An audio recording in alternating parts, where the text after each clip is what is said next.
पाकिस्तान से विस्थापित उन हजारों परिवारों को, जिनकी संपत्ति पर, जिनकी पुश्तैनी संपत्ति पर पाकिस्तान के मजहबी कट्टरता ने 1946, 47, 48 में जबरन कब्जा करके इन निर्दोष हिंदू और सिखों का कत्लेआम किया था।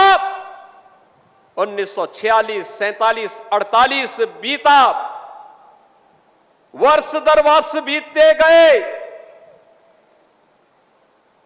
दशक और दशक बीतते गए, युग में युग बीतते गए।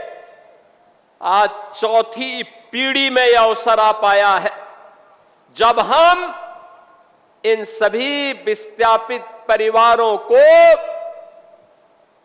यहां पर उनकी जमीन का मालिकाना अधिकार देने की ओर आगे बढ़ चुके हैं। और मुझे प्रसन्नता है, हमारे लिए भावुकतापूर्ण क्षण भी है और आनंद का क्षण भी, कि हम सब यहां पर आज इन विस्थापित परिवारों की, जिनकी संख्या अभी 1645 है, यानी कुल मिलाकर के 8,000 से 10,000 लोगों को आज एक कागज एक साथ उनके परिवार के सदस्यों को प्राप्त हो रहा है। और बहनों और भाइयों, जो शेष बचे हैं उसको दूसरे फेज में वह भी हम करेंगे, उसकी कार्रवाई भी हमारी युद्ध स्तर पर आगे बढ़ रही है। शुरुआत होनी थी, इसलिए मैं आज आपके बीच में आया हूं। मैं पूछना चाहता हूं, मैं इस समय एक चलन देख रहा हूं, तमाम मौलवी और मौलाना इस समय एक बयान दे रहे हैं, कह रहे हैं गाय को राष्ट्रीय पशु घोषित करो। अबे हमने कहा कि गौ हमारी माता है, जन्म जन्मांतर का नाता है।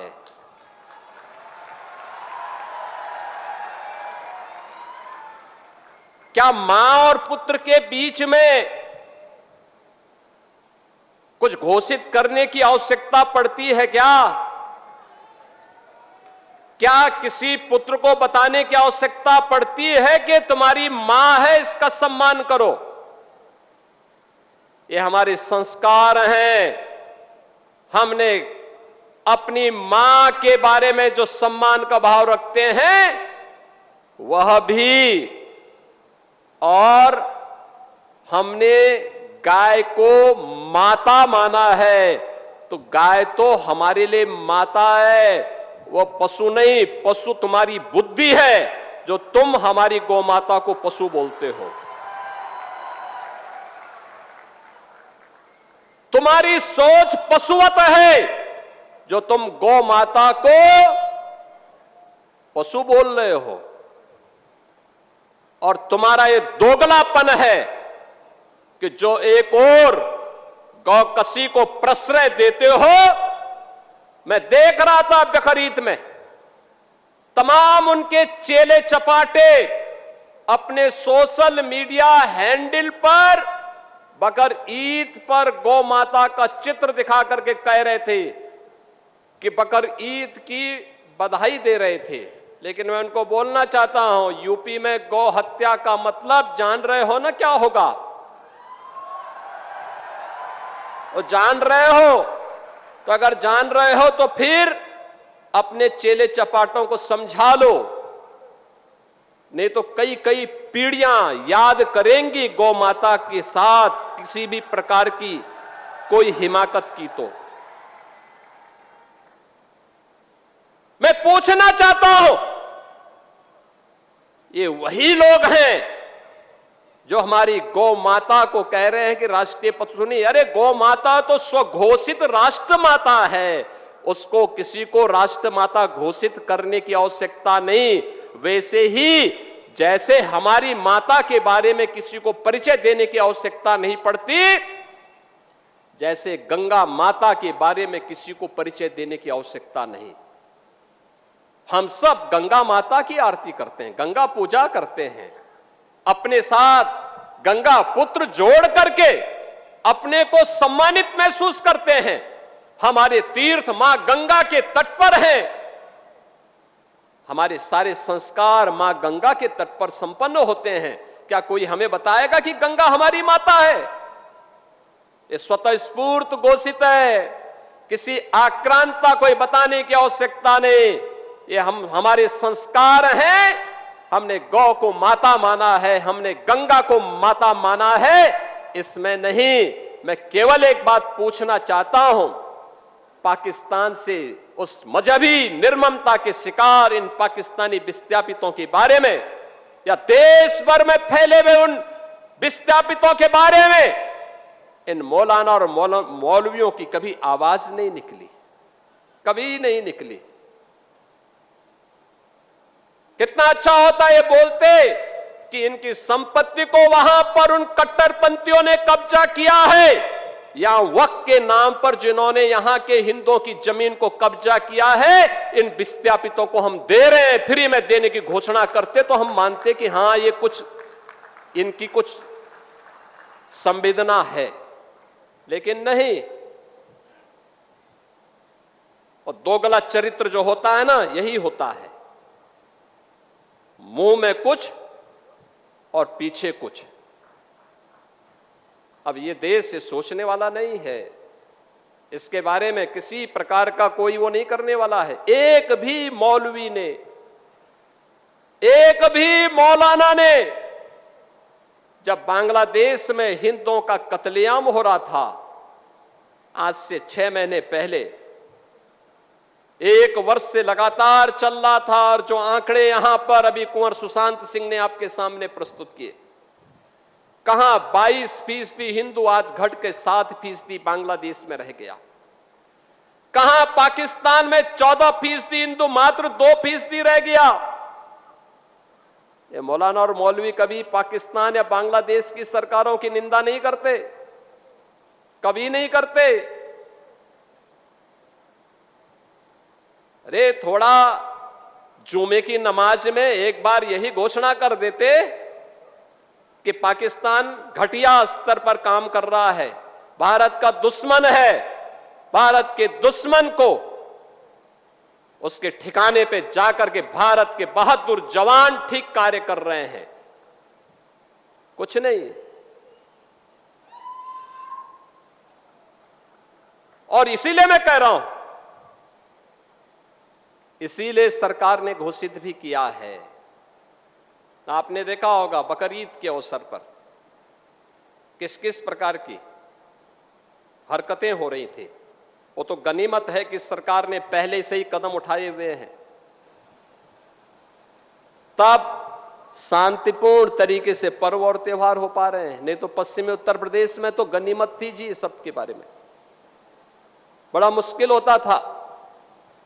रामनवमी, शिवरात्रि, जन्माष्टमी, दुर्गा पूजा, कावड़ यात्रा, ये सब सपने हो गए थे। बेटी स्कूल नहीं जा पा रही थी, व्यापारी सुरक्षित नहीं रह पा रहा था।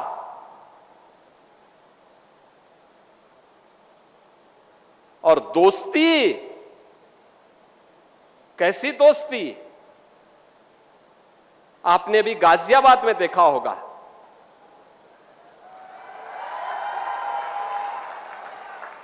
दोस्ती की आड़ में छुरेबाजी, ये स्वीकार्य नहीं और कतई स्वीकार्य नहीं होगा। अगर कोई अपनी नालायक औलाद को समझा नहीं पा रहा है तो समझो कि गलती कर रहा है, गलती कर रहा है। याद रखना, हमारी संवेदना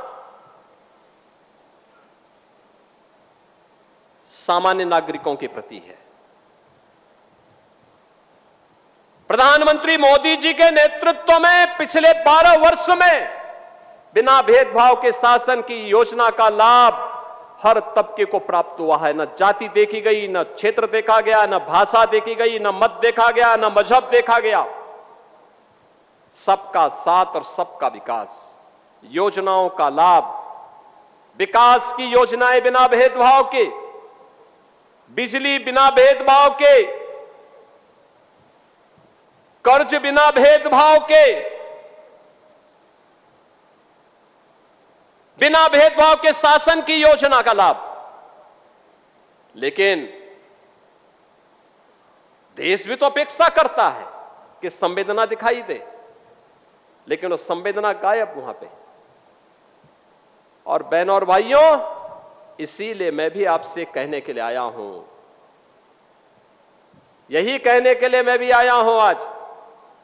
हम सबको इस बात को ध्यान में रखना होगा, हम सबको इस बात को ध्यान में रखना होगा कि अहिंसा और करुणा ये मानवता के भूषण हैं, किंतु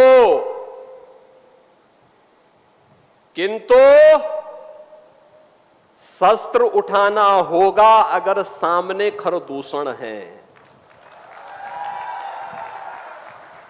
भगवान कृष्ण ने भी यही कहा था, परित्राणाय साधूनाम विनाशाय च दुष्कृताम। सज्जनों के लिए ही हम सज्जन बने, दुर्जनों के लिए नहीं। भगवान राम ने भी वही किया था, निस्सरहीन करो मही भुज उठाए प्रणकीन। एक ही लक्ष्य था, इस धरती को राक्षस विहीन कर देंगे, क्योंकि ये ऋषि मुनियों को, सामान्य नागरिकों को, गरीबों को, बहन और बेटियों की इज्जत के साथ खिलवाड़ कर रहे हैं। इनसे लड़ना होगा, इनसे निपटना होगा। देश के खिलाफ द्रोह करने वाले लोगों के प्रति उतनी कठोरता के साथ, उतनी निर्ममता के साथ लड़ने के लिए तैयार होना होगा। और आज का ये समारोह जो यहां पर हो रहा है, बहनों और भाइयों, उसी का हिस्सा है। एक संदेश देने का कार्यक्रम है। ये 1645 परिवार, जिसके माध्यम से लगभग 8 से 10 हजार की आबादी लाभान्वित होने जा रही है। इसमें पाकिस्तान से विस्थापित हुए लोग हैं, जिन्हें आजादी के बाद और आजादी के पहले पाकिस्तान से जबरन निकाल दिया गया, उनकी संपत्ति को कब्जा कर दिया गया।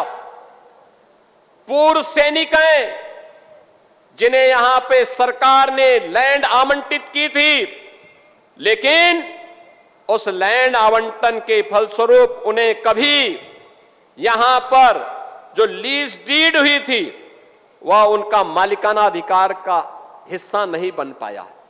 आप सोचो ना, कितना पुराना, 75 साल, 80 साल बीत गए। 25 साल की एक पीढ़ी होती है, 3-3 पीढ़ी चली गई, कोई प्रोत्साहन नहीं। क्या कर रहे थे कांग्रेस के लोग, क्या कर रहे थे सपा के लोग, क्या कर रहे थे अन्य लोग? किसी के मुंह पे, सबके मुंह पे लगाम था।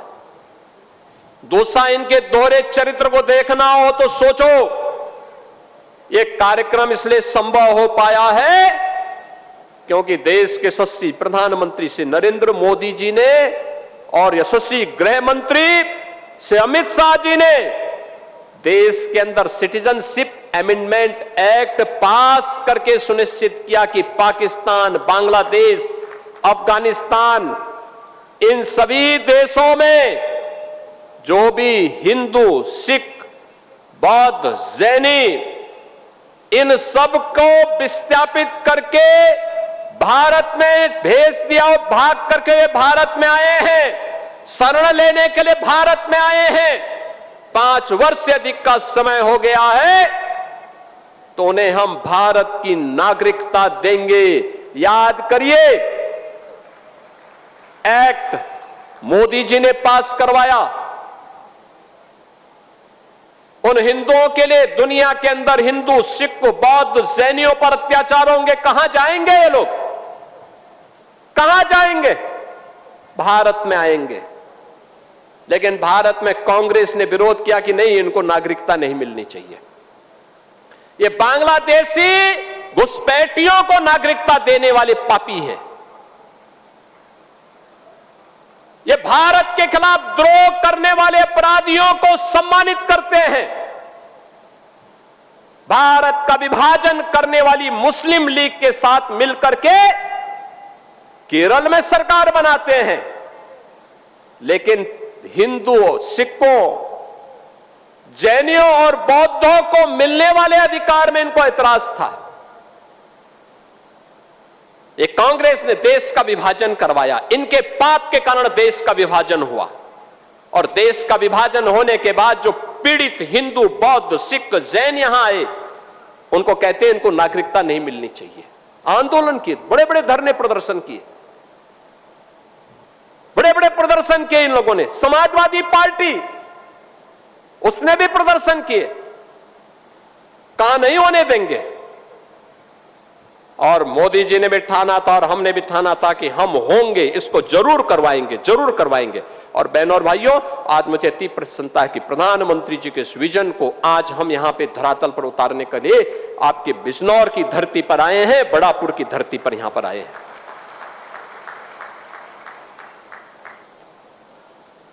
इन लोगों का मुंह तब बंद था जब पाकिस्तान और बांग्लादेश में हिंदुओं पर, सिखों पर, जैनियों पर, बौद्धों पर अत्याचार हो रहे थे, तब ये कुछ नहीं बोल रहे थे, कुछ नहीं बोल रहे थे, इनका मुंह बंद था।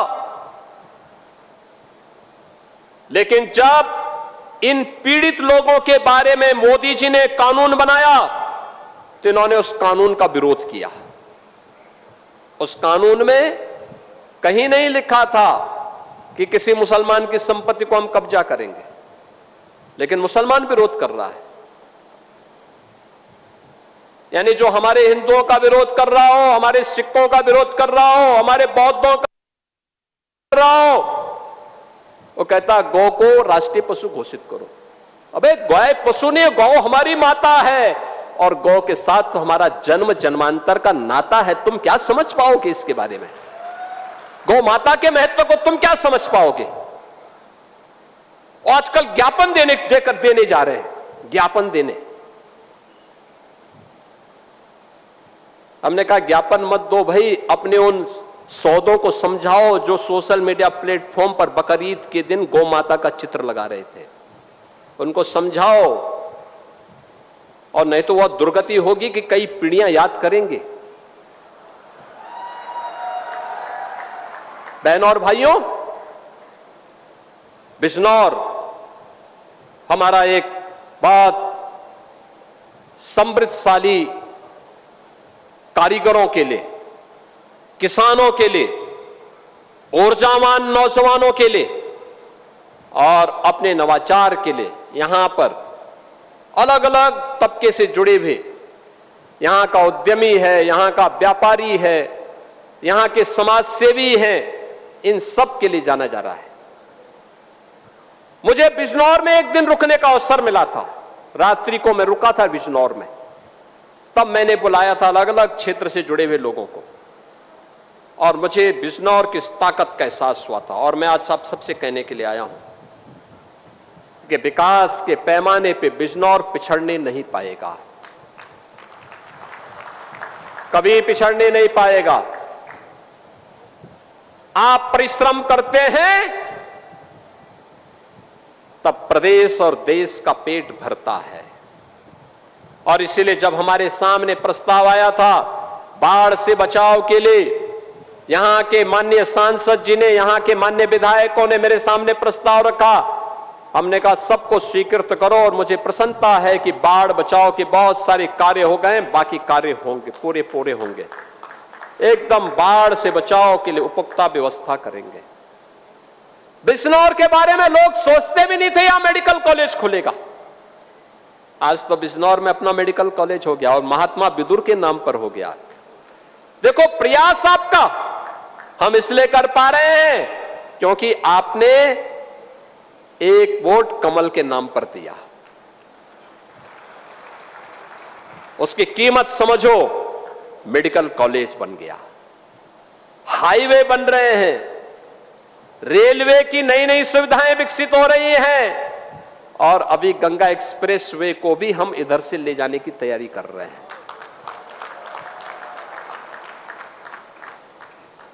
बहनों और भाइयों, ये विकास यही परिवर्तन लाएगा, यही परिवर्तन लाएगा।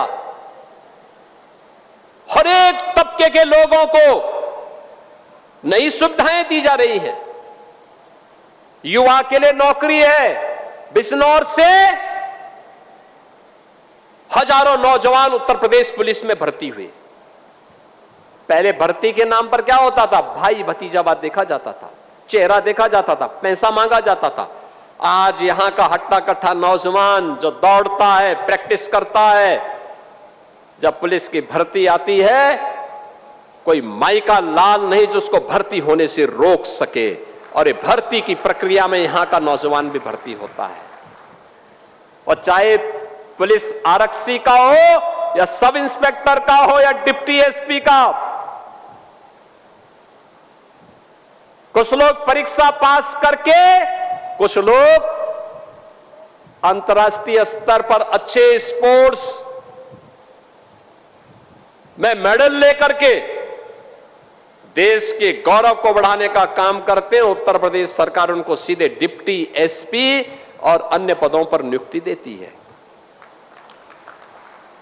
बिजनौर के नौजवान भारी पैमाने पर उससे लाभान्वित हो रहे हैं।